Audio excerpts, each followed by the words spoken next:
أهلا بكم ومرحبا يا كتاب الجيل في سلوم الرجاجيل. طبعا هذه هي جلسة حول نار الحكاية، وبالتأكيد كتبتم 4 قصص استندت في تقنية سردها إلى 4 قصص أخرى من ألف ليلة وليلة. وحتى نؤكد الموضوع مرة أخرى بشكل آخر، لماذا تقنية السرد؟ قلنا أنه تقنية السرد أنك لا ترى القصة وتحاول تطبق مثلها، أنك ترى الحدود الشفافة للقصة وتعلم إلى ما ترمي، وتحاول بعد كده أنك تبني قصتك على نفس المفهوم.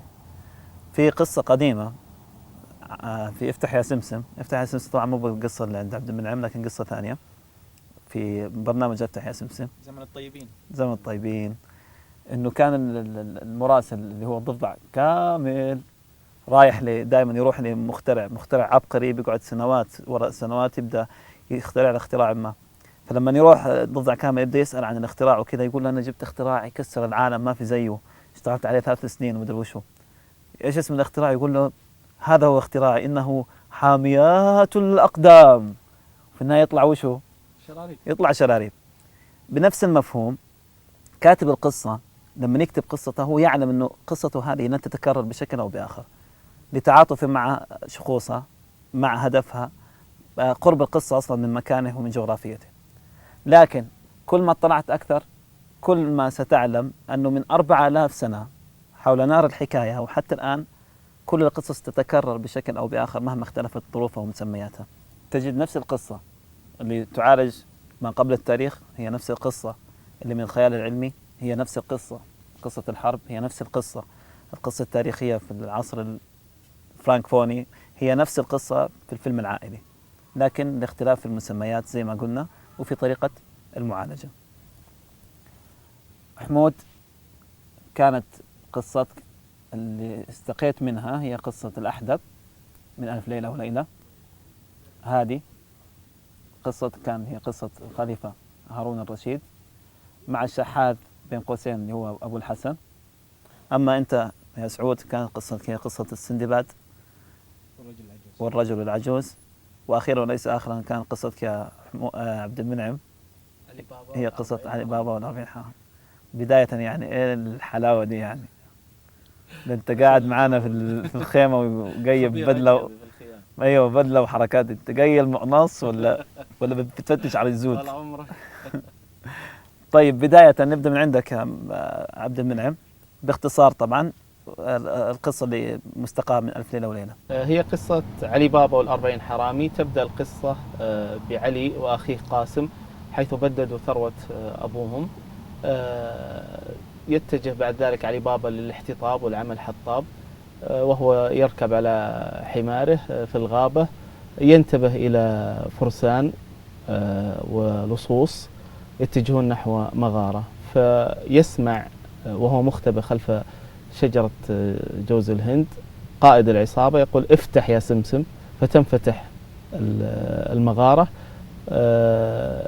يعني يحفظ الكلمة ثم يكررها بعد أن يغيبوا الفرسان، فتنفتح له مغارات وكنوز وأمور أخرى تجرنا إلى مغامرات جميلة في القصة. جميل جدا. سعود؟ طبعا قصتي أنا اللي هو سندباد والرجل العجوز. إن سندباد تتحطم بالسفينة على جزيرة. بعدين ينزل يمشي في الجزيرة يلقى رجل عجوز. فيسأله يقول كيف أقدر أطلع من هالجزيرة وكذا. فيقول له العجوز أنا كما ترى حالتي لا أستطيع المشي وكذا، فاحملني وأنا أوجهك. فأول ما يحمله يمشي في خطوات بسيطة ثم يمسك فيه الرجل العجوز ويتحول إلى عفريت. وبعد ذلك يبدأ سندباد يفكر في حيلة كيف يستطيع التخلص من هذا العجوز. فيجد شراب مخدر يشرب العجوز ويتخلص منه. أوكي، بالحيلة. بالحيلة. طيب هذه القصة اللي استقيت منها عن الشحاذ أبو الحسن. ضاقت فيه حال الدنيا، فتمنى أن يكون في مقام الخليفة حتى يصلح الأحوال ويسير الأمور في الطريق الصحيح. فسمع هارون الرشيد بالموضوع، فاستدرجه في عشاء وخدره حتى يحقق الأمنية. فاستيقظ أبو الحسن بعد زوال المخدر، فيجد نفسه في مقام الخليفة، حوله الوزراء وأمامه الخدم، فظن أنه في حلم يعني، إلى أن استوعب أنه الأمر حقيقي، فقام بإلقاء أوامر وتحسين الأمور، إلى أن سار على الخليفة في عادة الأمر مرة أخرى كما كان، تخديره مرة أخرى ورجاعه لحالته الحقيقية. جميل جدا. طيب قصة الأحدب يا حمود. تاجر دعا الأضحوكة أو المهرج تبع الخليفة، دعاه إلى وجبة من السمك. مع الأكل أغمي على الأحدب اللي هو أضحوكة الخليفة، يعني كأنهم ظنوا أنه مات، فحاولوا أنهم يتخلصون من الأحدب. فنكتشف أن الأحدب ليس ميتا، إنما حالة إغماء كان السبب في حلها الذي كان يحلق للخليفة. وانتهت القصة ونهاية طريفة، نهاية سعيدة. نبدأ الآن الشغل الصح، وبحكم أنه هادي كان هو اللي أول الناجين من المنافسة الأولى، نبدأ بك أنت الحين. كويس. القصة اللي أنت غيرت في تقنية سردها أو استندت في تقنية سردها إلى ألف ليلة وليلة من قصة الخليفة والحسن الشحاذ، إنه مدرب فريق كرة قدم قفلت معه، فيقرر أن يترك الفريق ويستقيل في وقت هم في أمس الحاجة إليه. وعلى قدر ما حاولوا أن هم يثنوا عن الشيء هذا أنه رفض، فيقرر مدير النادي بأنه يمشي الواحد من الجمهور ويضعه في مكان المدرب. أول إشكالية أنك أنت كتبت المعالجة بأسلوب الملخص، وما لقيت الريزمبلينجز، ما لقيت التشابه أصلا بين قصتك وقصة الخليفة والشحاذ. أجمل ما في قصة الخليفة والشحاذ إن هي بأنه اثنين مضادين بقوة واحد منهم أو قوة من طرفه، بيحصل فيه سويتشنج، بيحصل فيه قلب في الأدوار.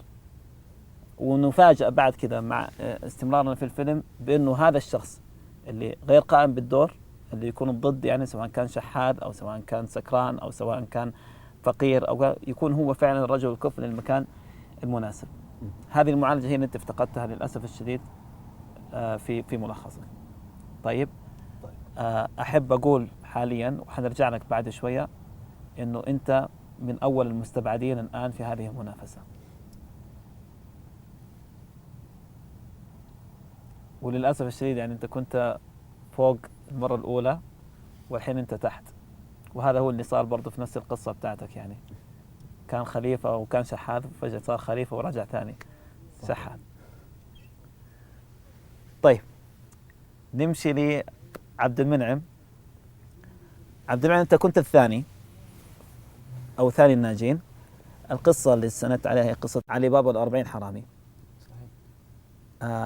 حدثت من جوانب القصة بأنك رأيت الآن القصة بعين العصر. نتكلم عن ماجد اللي هو مهتم جدا بالكمبيوتر ونابغة إلى حد أنه يكون هو هاكر. ففي واحدة من الجولات داخل النت يكتشف بأنه في حساب معين، من خلال الحساب هذا يعرف أنه يعود إلى شخص ما، وفي مبالغ خرافية موجودة في الحساب هذا. نتج عن ذلك أنه هو عرف بأنه هذا الحساب وهذه المبالغ تأتي من شبكة معينة تتاجر بشكل غير مشروع في أدوية الأطفال. وهذا الشيء هو اللي خلاه يتمسك بأنه بعد ما حجز الحساب في البداية أنه يحاول أن يكشف الناس هذولي. القصة تستمر إلى أبعد من كذا، بأنه يكتشف هذا الرجل ما فعله ماجد، يحاول أن يثنيه أونلاين طبعا بشتى أنواع التهديد والاختراقات، لكن مع هذه الضغوط يستمر ماجد في أن يقوم بأداء رسالته. صحيح. هذا أشبه تشاكل فعلا لقصة ألف ليلة وليلة في مغارة علي بابا، وأن المغارة هذه نفسها أخذت منها الكود نمبر أو اللي هو افتح يا سمسم، صار هو الباسورد اللي بيفتش عليه، ومن يملك الباسورد هو من يملك القوة. صحيح. وهذا شيء جدا جميل جدا، وهذا شيء فعلا جميل جدا من استقائك. إضافة إلى كذا قصة علي بابا أيضا تمشي على تو تايم لاينز أو تمشي على خطين زمنيين. القصة الأولى بما يخص علي بابا أنه كيف أنه بعد ما وجد هذه الكنوز كيف أنه قدر أنه يطوعها فيما يريد. القصة الثانية رئيس العصابة وهو يحاول أن يوجد علي بابا في الحياة في مدينة بغداد حتى أن يقوم بقتله. أنت أخذت نفس الستايل برضو أو بنفس الطريقة.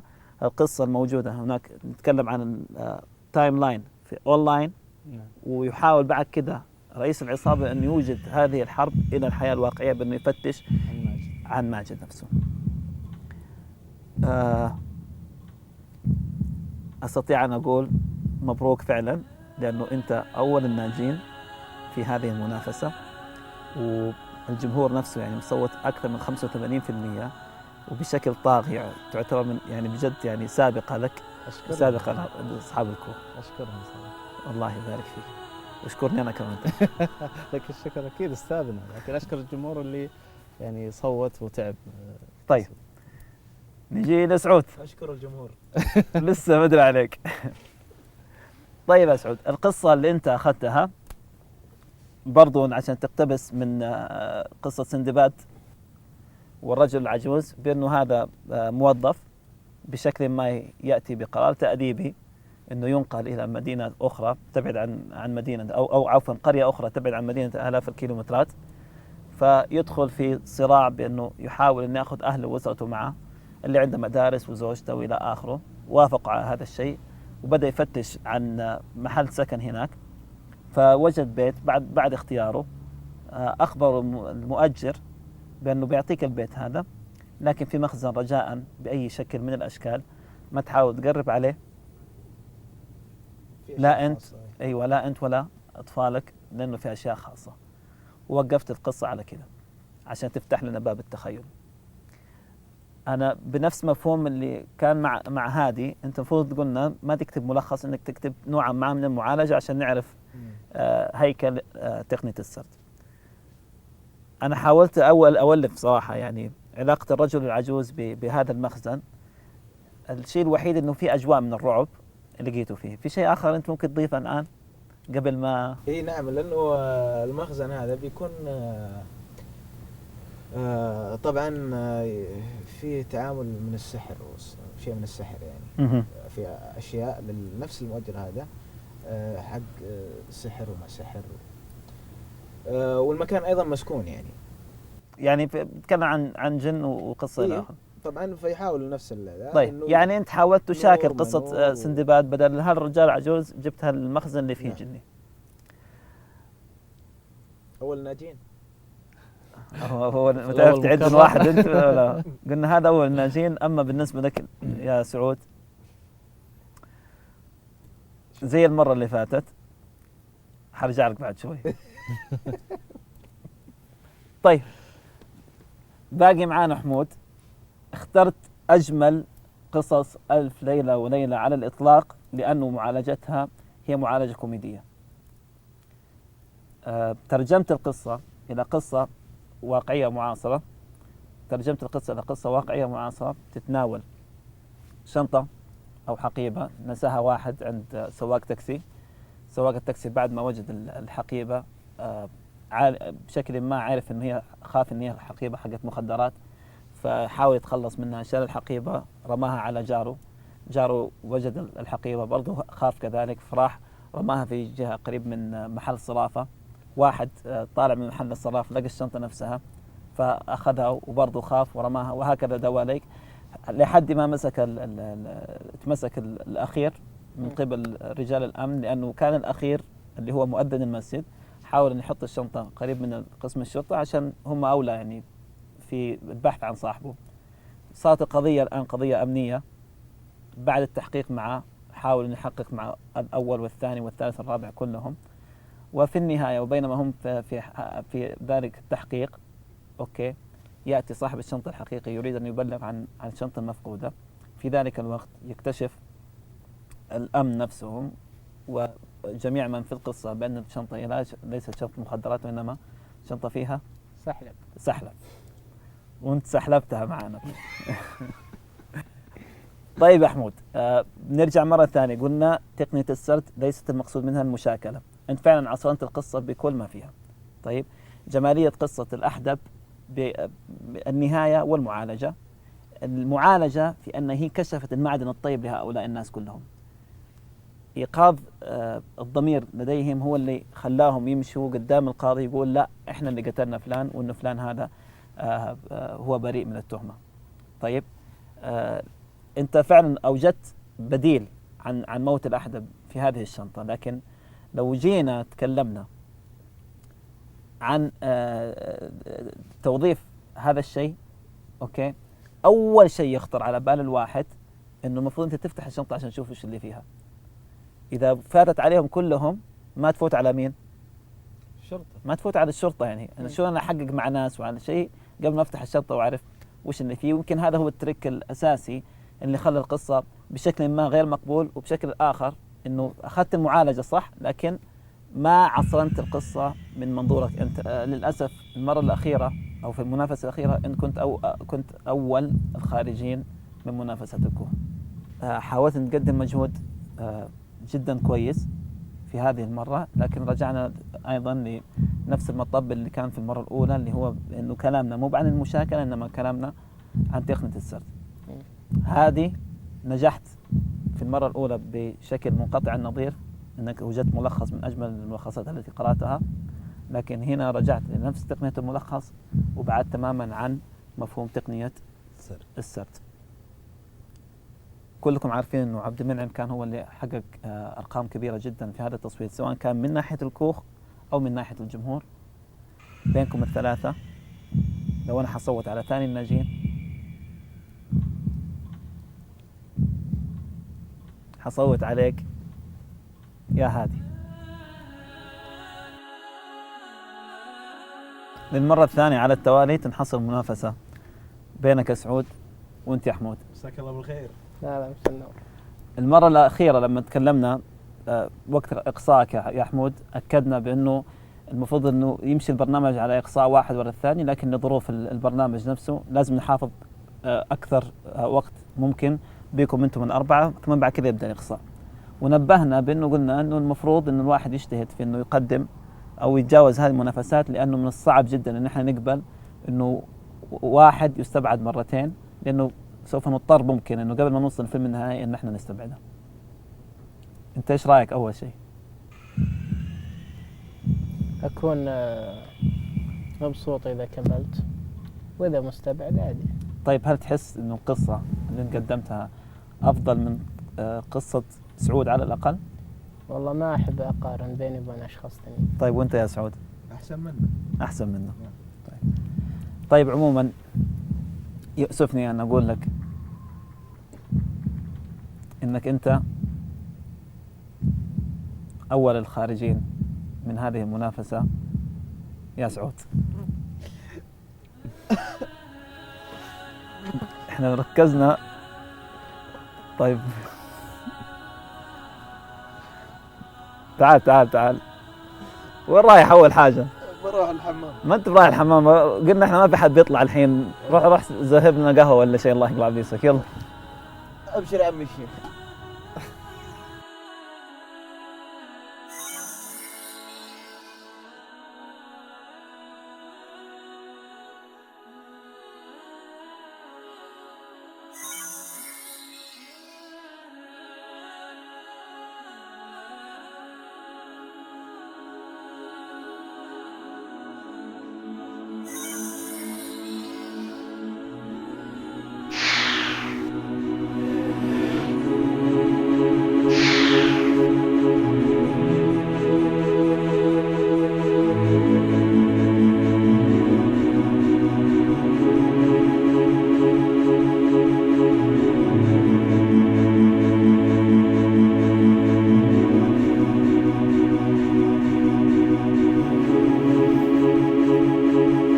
كم نوع من انواع الدراما عندنا؟ نوعين اللي هم تراجيديا، ترفيهية. كوميدي، الكوميديا، التراجيديا والكوميديا، مأساة، او المأساة ملهى. والمنهى. هذه هي خلينا نقول هي الانواع بالنسبه لانواع الدراما من خلال كتابه ارسطو لكتاب الشعر. وتحتها فرع كان نوعين من هنا وهنا، صار في تراجيديا مركبه وتراجيديا بسيطه، او مأساة مركبه ومأساة بسيطه، ومنهات مركبه ومنهات بسيطه. الشيء اللي خلينا دائما نتذكر ان هم نوعين من الدراما. وش هو؟ في المسرح وش هو شعار المسرح؟ كوميدي. وجهين او قناعين. أيوة، الله واحد يفتح عليك. باسم وواحد حزين. واحد باسم وواحد لسان. نفس الفكره ان هم وجهين فقط للدراما. طيب لو قلت لكم انهم اصلا 3 وجيه، شلون طلعت 3 وجيه؟ حمود معهم يعني؟ لا مو بدون ملامح. لا مو ما هو كان في واحد بإصلاح وجهه. دخلنا الآن إلى مجال المعالجة. بعد ما خلاص كونا الفكرة، ومن بداية الفكرة عرفنا أن احنا كونا الفكرة متى؟ بعد ما كتبت الملخصات، والآن نحن في المعالجة. حلقتنا اليوم بتتكلم عن بناء السيناريو، أو إذا كنت تبني ونصك يهدم. الفكرة في البداية لما نتكلم عن نوع الدراما، لما احنا قلنا أن هي بتمشي على مأساة ومنهات، هذا الكلام متى كان؟ كان أرسطو. ايوه، اللي هو قبل 2300 سنه. خلنا الان نجي نحاول نفرع هالانواع في انواع السينما نفسها. زين، هل هم النوعين هذول فقط؟ لا، تفرعوا منهم انواع كثيره. طيب عطونا يلا سريع. خلينا نقول تراجيديا اجتماعيه. طيب حلو، اللي نسميها اجتماعي. زين، ها دراما اجتماعيه. طيب رعب. دراما تشويقية. تشويق. تاريخية. تاريخ. خيال علمي. خيال علمي، حلو. البايوغرافيك. رومانس. ايوه، بايوغرافيك اللي هو سيرة ذاتية.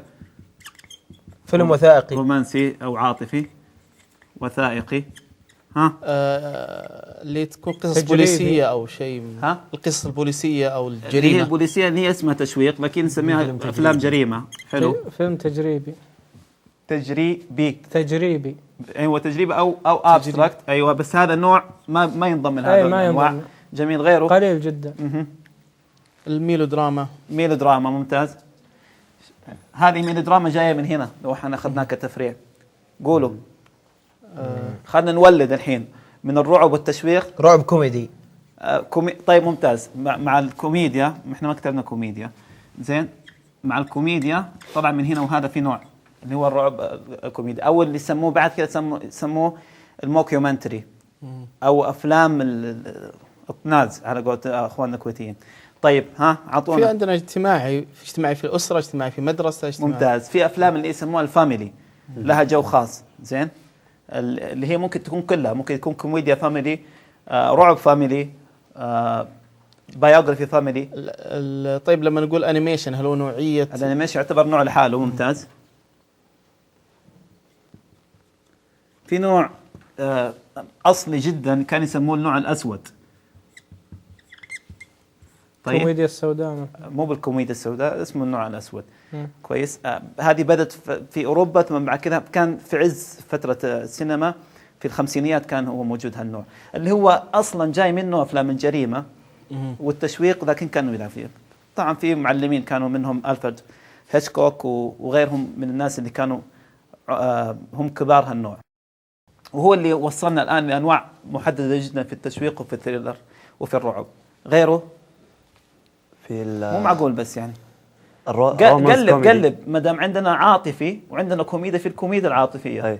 ما دام عندنا وثائقي وعندنا دراما، في دراما الديكو وثائقي. دراما.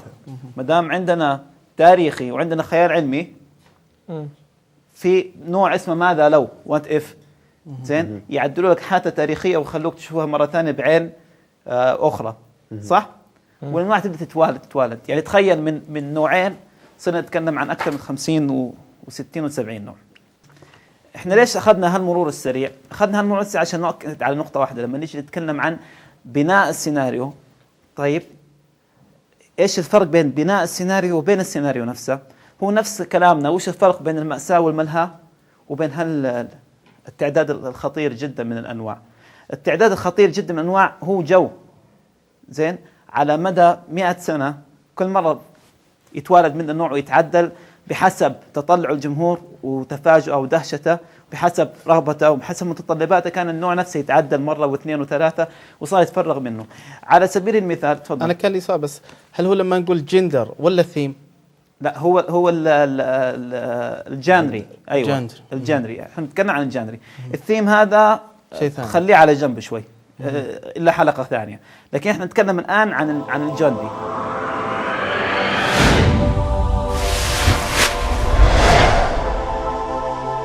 أربعة متنافسين، 4 سيناريوهات، 4 أفلام روائية قصيرة في 4 أشهر، وفائز واحد تختارونه أنتم. قصتنا القادمة هي أنتم. لما ناخذ نوع من انواع اللي هو مثلا اللي هو التشويق او الرعب، وجايه منه اللي هو افلام الجريمه مع بعض. البدايه حقت هالنوع، الحين بوريكم الفكره بس يعني تاريخيا. بدا اول فيلم نفسي، بطله طبيب نفسي والبطل المساند اكيد حيكون مريض نفسي، وانه من خلال خيالات واوهام وقصص هذا المريض يبدا البطل اللي هو الطبيب النفسي يوجه شيئا فشيئا الى ان يتجاوز العقده اللي هو فيها.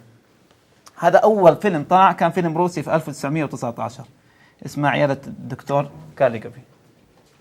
اوكي، مشينا نشوف من 1919 مشينا لين وصلنا تقريبا على الأربعينيات او الخمسينيات.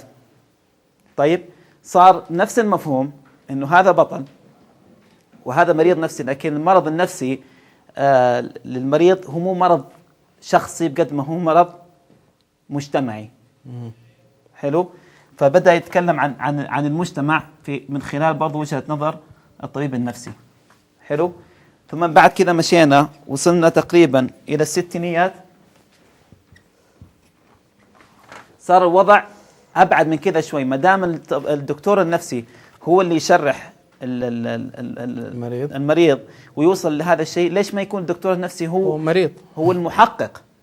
فصار في نوع من الافلام البوليسيه اللي تعتمد انه المحقق البوليسي او الضابط مو هو ضابط فقط، بقد ما هو ضابط يبغى يوصل الى سوس المجتمع اللي يقضي عليه. فمن بعد كذا اتطور الموضوع هذا. لما وصلنا الى السبعينيات صار المريض النفسي اللي هو القاتل المتسلسل او او السفاح. السفاح مو هو عباره عن واحد بس هم ان يقتل الناس، لكن يكون عنده بناء نفسي رهيب بادي منه ويهم المجتمع عشان الناس تعرفه. وهذه كانت الفترة لما الناس انهوسوا في السيريال كيلرز أو في القاتلين المحترفين. حلو. ثم وصلنا الآن إلى هنا في التسعينيات، صار في نوع جديد اسمه السايكو ثريلر أو التشويق النفسي. زين، السايكو ثريلر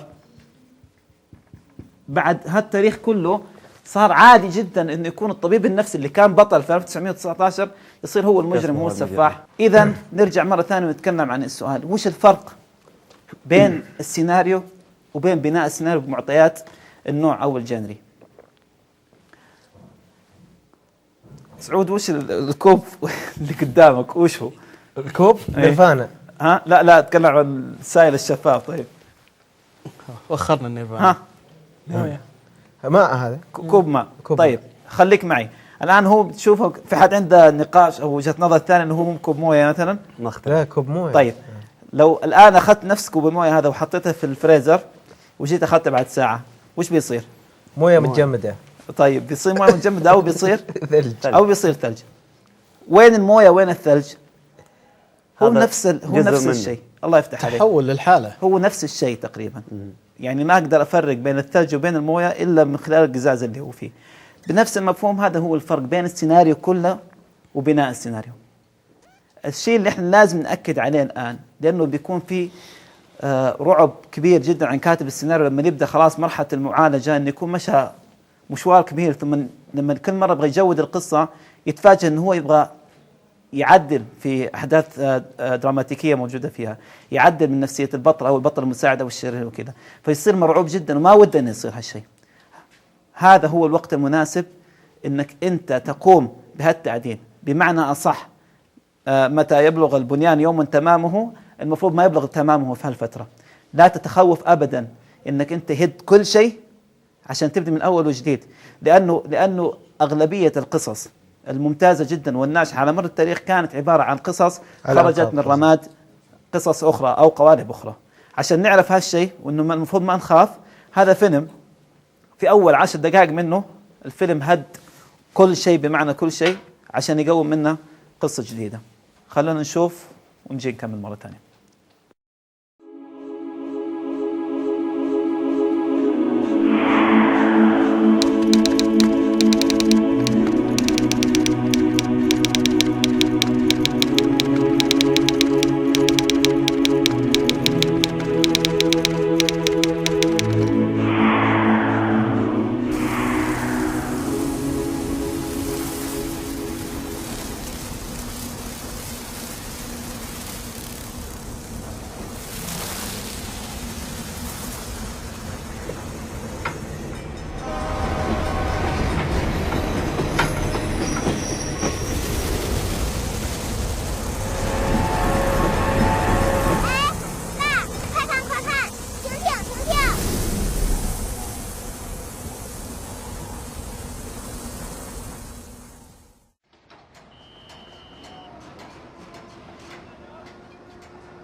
5 دقائق للنقاش.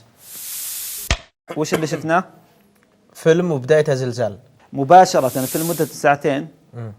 يعني أتوقع أنه تكلفة الفيلم كل أبوها كان فقط في أول 10 دقائق من الفيلم هذا، اللي هو مشاهد مذهلة جدا عن ضخامة هالزلزال وكيف أنه هد مدينة بالكامل.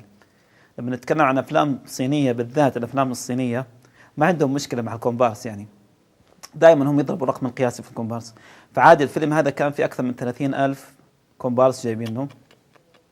طيب غير الأشياء اللي بيسموها اللي هي فولي أنيميتد، يعني بياخذوا مجاميع نفسهم بيحولوها كومبارس 30,000. أيوه يعني لو يبغون يملون فصل ما عندهم مشكلة يعني. إننا نحوس عشان نملى فصل. يا شباب خلونا على بناء السيناريو. ها الوقت. طيب هل نقول هذا دراما اجتماعية؟ اي هو هذا الجميل جدا في الموضوع، انك لما تشوف الزلزال هذا كله تتوقع انه قصة رايحة منحى، لكن اصلا القصة عبارة عن قصة او دراما عائلية برضو. لكن انه الجميل انه طالع من انقاض هالزلزال. طيب إذا كان بداية الفيلم بالشكل هذا، إيش خلى المعالجة يعني؟ هذا هو. هنا التجويد، هنا قوة كاتب السيناريو. لما يقنع المنتج إن إحنا عايزين نسوي سيكونس حق زلزال، زين، إن إحنا نبني مدينة كاملة ونهدها من الأول. المنتج هو اللي يتشوق جدا إن ما عنده مشكلة إن يخسر هالملايين، لأنه يعرف إن القصة في النهاية بتوصل كأدق وأقوى ما يمكن كرسالة إلى المتلقي، اللي هي الرسالة تتكلم دائما قلنا عن، أو في الفيلم هذا، عن دراما اجتماعية. طيب أوكي. البناء. نعم. أحد عنده سؤال في البناء؟ بل أنه في الكتابة نفسها لما أكتب أنا عن مثل هذا الزلزال، يعني هل يكفيني تعبير مجازي والمخرج بعد كذا هو حيضيف لمساته، ولا أنا أفصل له وش اللي حينهدم في اللحظة هذه؟ في أول درافت أو في أول مسودة أنت ما أنت بكاتب كل التفاصيل، أنت حتكتب كل التفاصيل بعد ما تكون تعرف بالضبط الإنتاج إلى أي درجة. زي ما قال الواثق الصادق قبل كده في لجنة التحكيم، قال إلا إذا قلت التقى الجيشان. دائما كتابة في مشاهد الأكشن نفسها، في السيكونسز حقت الأكشن أو مشاهد الحركة، بيكون بعد ما أنت تعرف أصلا ميزانية الإنتاج كم مقدرة إلى أي درجة، فبيكون في كتابة ثانية وثالثة ورابعة. هذه الكتابة الأخيرة احنا نسميها كتابة أون بورد، بأنك أنت تكون خلاص واقف في مكان الحدث، مكان التصوير، وبتعدل على أشياء طفيفة وجودك أنت كسيناريو أو ككاتب سيناريو. في البناء والمعالجة يا جماعة، أحد عنده سؤال؟ اليوم ما شاء الله تبارك الله يعني مستوضح. بس في عندنا سؤال منحى آخر يا أستاذ. أنا عندي سؤال منحى آخر. طيب تفضل. اليوم ما شاء الله عبد المنعم، يعني إيش الحركات هذه؟ ترى أنا حاجز الكرافتة أستاذ هاني. لا مو بعد الكرافتة، يعني الحين ما شاء الله هو مو بعد عبد المنعم سالمين، صار عبد المنعم راقين. عشان ندخل الجو جديد من إليجنت وحركات إليجنت. طبعا يعني راقي. في أذكر في طريق الملك فهد كان في إعلان كبير جدا بس كاتبينه بالعربي، يعني في العالم كله أبوها يعني يناظرون لهالإعلان، يقول يا أخي ألاقيك عند لوحة الجنت ولا لوحة الجنت، وما يدرون أصلا إن هي جاية من إليجنت يعني. فحتى في ناس بعد فترة يعني صاروا يكونوا يعتبروها كأنها سبة يعني. أنا خلاص ما شاء الله خلصتوا كل ملاحظاتكم. هذا المستوى. إيش فيكم يا شباب صرتوا جنت كذا يا شيخ؟ أعطونا. البناء هل هو المعالجة؟ حلو السؤال جدا. في فرق، يعني هو فرق شعرة بيناتهم، أو هم وجهين لعملة واحدة. وأكثر شيء يدوخ كاتب السيناريو لما نقرأ في مناهج كتابة السيناريو، بناء السيناريو ما أدري وش هو بالضبط. اللي كنا قاعدين نسويه بناء من بعد ما كتبنا السينوبسيس إلى الآن، هذا جزء من بناء السيناريو، وهو نفسه هو المعالجة. السيناريو وبناء السيناريو هم نفس المثال حق الموية والثلج، هم نفس الشيء. طيب لكن هذيك فيها تفاصيل أكثر. لكن أنت لما تبني، قبل ما تبني بتناظر من فوق أصلا، بيكون عندك خارطة إنك شلون تملى الأحداث وشلون توزعها. التاجات اللي بتكون في كروت في كتاب السيناريو، بياخذوا كروت يحطوا الأحداث كمشاهد ويبدأوا يعدلوا فيها، ويحط المشهد كعنوان، مشهد في البيت، ويكتب الأشياء الحوارات المفروض تكون فيها مثلا، أو تغيير الشخصيات، ثم بعد كده تلقاه يبدل وما يبدل. هذا هو من البناء نفسه. المعالجة انك تكتب تفاصيل، انت تكتب التفاصيل او تقول الاحداث المحوريه المفصليه من دون ما تكتب كل التفاصيل. ما انت كاتب الحوارات كلها، ما انت كاتب تمصير الاحداث نفسها. طيب يا شباب، نكتفي بهذا القدر بالنسبه للنقاش.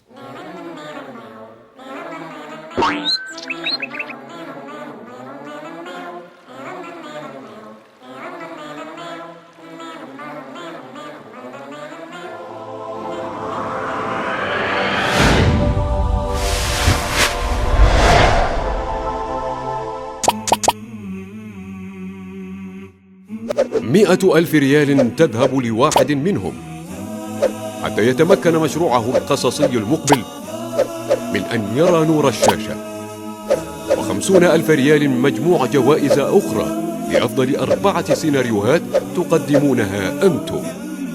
ماذا تنتظرون؟ سارعوا بالانضمام لموقع الكون حتى لا تفوتكم الفرصة. اشحذوا أقلامكم وافتحوا مدارككم وأشركونا في عوالم قصتكم. قصتنا القادمة هي أنتم.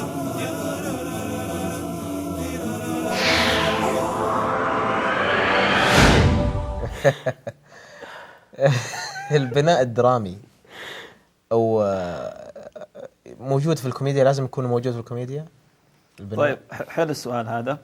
هو فعلا لابد انه يكون موجود، لكن هل هو نفس شكل البناء الدرامي في العمل الدرامي اللي هو في الدراما، اقصد سواء كان تراجيدي ولا غيره؟ لا. هل هو لازم يكون بنفس صيغة المعالجة؟ لا. هل هو لازم يكون بنفس الحرفية حقت ال3 مشاهد والانتي كلايمكس والبريبيتيا والاشياء هذه؟ لا. القصد من العمل الكوميدي عموما هو انك تعطي اكبر جرعة ممكنة من الاضحاك للمشاهد. فاذا انت كنت ضامن هذا الشيء، وبس نتكلم عن حرفية، انه ما يكون الشيء عبارة عن افيه وكليشيهات واشياء مكررة، لا، من خلال المشهد نفسه. اذا انت كنت ضامن انك تملك الادوات هذه بيطلع عمل كوميدي ناجح. واقول لك اضافة لكذا، في العمل الدرامي اللي هو سواء كان تراجيك ولا كان سسبنس ولا غيره، لو تخيلنا انه في حادثة حقت موت وحزن، طيب، وبعدها ب5 دقائق في حادثة حقت موت وحزن، بعدها على طول، زين، المشاهد لو هو فيلم درامي، حتى لو كان فيلم درامي تلقاه قاعد يضحك ترى، ما يتقبلها من درامي. إيه، لأنه هالتكرار حتى لو كان شيء تراجيدي، هالتكرار والمفارقة تعتبر من أدوات الكوميديا. فتلقى المرات إنه الأشياء هذه تمشي وتكون مقصودة، إنه المقصود إنه يضحكوا منها المشاهد. ما في فرق بين الاثنين، إنه هذا بلد وهذا بلد، مصر والسودان حتى واحدة. يعني لازم اللي يكتب كوميديا لازم يكون حاط في باله إنه يعطيه جرعة حق الدراما للمشاهد، والعكس صحيح، اللي يكون موغل في الدراما لازم في مشاهد لازم يضحك فيه المشاهد نفسه.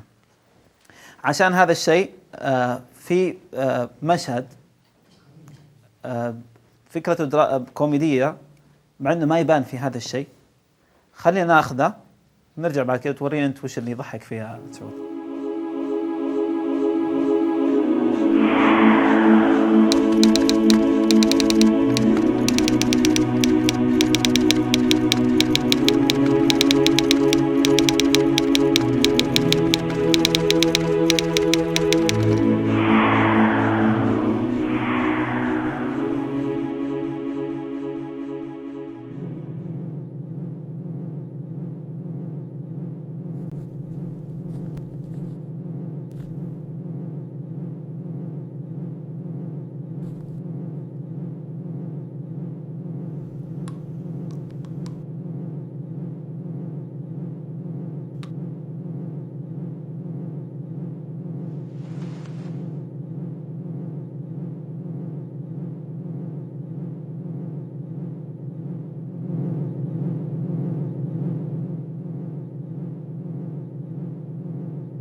that ours?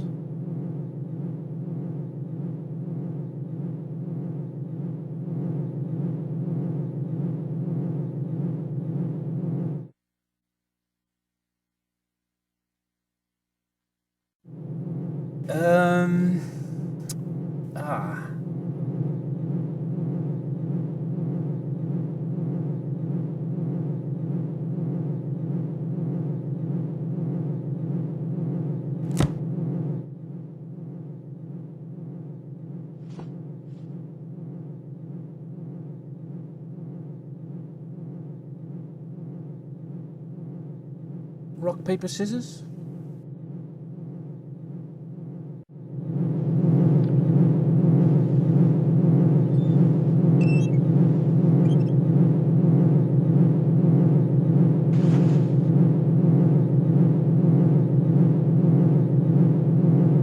Best of 5?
طيب 5 دقائق ثانية للنقاش. ها يا سعود، ضحك ولا ما ضحك الفيلم؟ ضحكني في موقف لما ضغط زر الأكسجين وطارت الأسطوانة حقت هذا هو إيش هو بالضبط في السيناريو هذا المشهد هذا الحدث المحفز. الحدث المحفز، الله يفتح عليك، اللي سوى فايرنج اب واحنا عرفنا انهم اصلا رواد فضاء. طيب وش اوجه الطرافه الثانيه او الكوميديا الموجوده فيها؟ انه كان في سفينه فضاء وفي مركبه فضاء، والعقليه دائما تتوقع ان هناك جديه، لكن يظهر انه في تناقض بين الشخصيتين. شخصيه يعني تخلق المشاكل بشيء من يعني السذاجه، وشخصيه واعيه للحد. ممتاز. مع انه الشيء هذا فعلا انه صعب جدا ان الواحد يتخيل انه دائما مهام الفضاء يعني يكون شيء موغل في الجديه، يعني هي مساله حياه وموت يعني، وفيها مليارات يعني بتكون ميزانيه، فانك تلقى انه فعلا في واحد سبها وقاعد يسوي هالمشاكل يعني بيعطيك الاحساس حق الغرابه، وهذا مفهوم الكوميديا. طيب وش بعد؟ هو شكل موقف ممكن يحصل بين أي اثنين في أي مكان ثاني، فنفس اللي قاله عبد المنعم يعني في اثنين من رواد الفضاء، يعني صعب أصلا إن يحصل أي نوعية من الضحك أو يعني أي موقف كوميدي يعني. فبالحالة هذه كوميديا يعني. لو ناخذ تفاصيل المشاهد، في مشهد الحين بعد ما طلع راحت أسوان الأكسجين، الحين الناس هذول الحين في موقف حياة أو موت، فكان رجع للكتاب وقال لي يا أخي أنت لازم تطلع، لأنه المسؤول عن الحركة هذه هو اللي يروح يجيب الأكسجين. ولاحظ الآن ما في أكسجين، يعني حتى الرجال اللي بيروح وبيطلع هذا قد يرجع وقد ما يرجع. فقام طلع. لو شفنا المشهد اللي صار لما هو يحاول السبهة انه يحاول انه يثني خويه عن كلامه، كان موقف او حوار صامت جدا جدا. انت ودك تعرف وش كان يقولون البعض، لكن وهذا استخدم الحقيقه انه هم شغالين على الانتركم، فاكيد ما سامعينهم هم وش يقولون.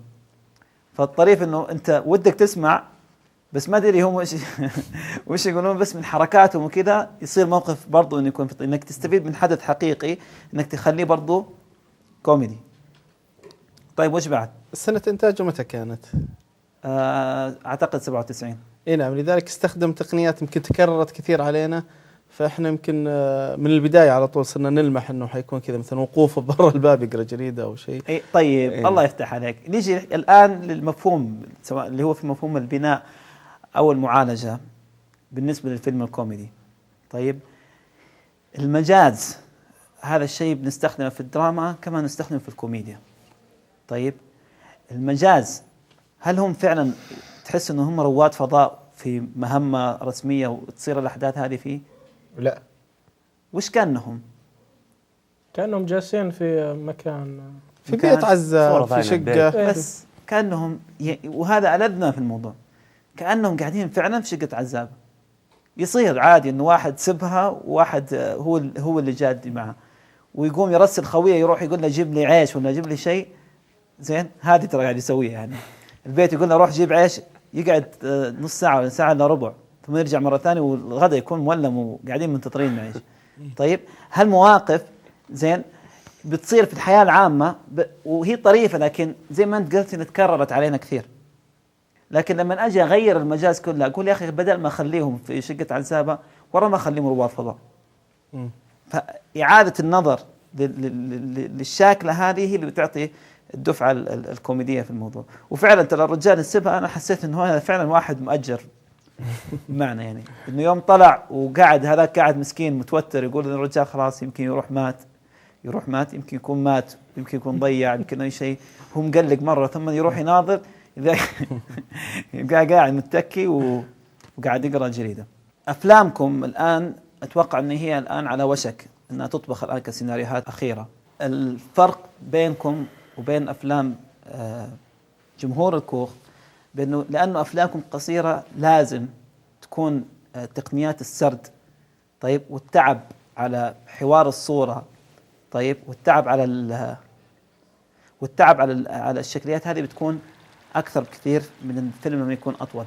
عشان كذا إحنا قاعدين نركز دائما على تقنية السرد يا جماعة، قاعدين نركز على المعالجة، قاعدين نركز على إنه الحدث المحفز لازم يكون طالع واضح جدا للشاشة. ليش هالكلام؟ لأنه فعلا 10 دقائق هو تحدي كبير بالنسبة لكم إنكم تعطوني وجبة كاملة من الإمتاع طيب والحرفية وإنه يكون فن. طيب يا شباب نكتفي بهذا القدر بالنسبة للنقاش.